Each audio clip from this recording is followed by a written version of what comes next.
শপথ, এই রক্ত বৃথা যেতে দেব না। যে হাত তাকে হত্যা করেছে, যে শক্তি এই হত্যার ষড়যন্ত্রের পিছনে রয়েছে, যে আধিপত্য এই দেশকে দাস বানাতে চায়,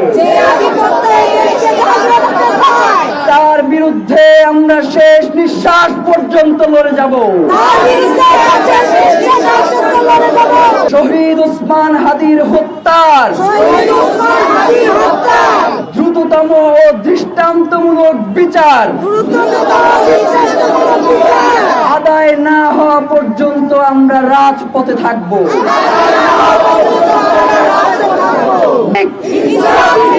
সার্বভৌম ও মর্যাদাশীল একটি নতুন বাংলাদেশ গড়ব, যেখানে শাসক জনগণের কাছে জবাবদিহি করবে, বিচার নিশ্চিত করবে, গুম খুন হত্যা বন্ধ করবে। এই শপথের ব্যত্যয় ঘটানোর চেয়ে মৃত্যু আমাদের কাছে সহজ হোক। শাহাদাতের তামান্না নিয়ে আমরা বেঁচে থাকতে চাই। শহীদ ওসমান হাদি হত্যার বিচার না হওয়া পর্যন্ত,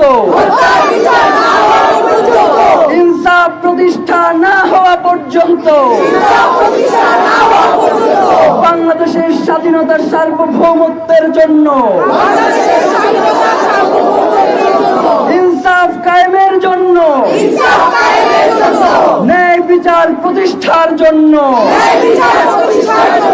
আমাদের সংগ্রাম চলছে,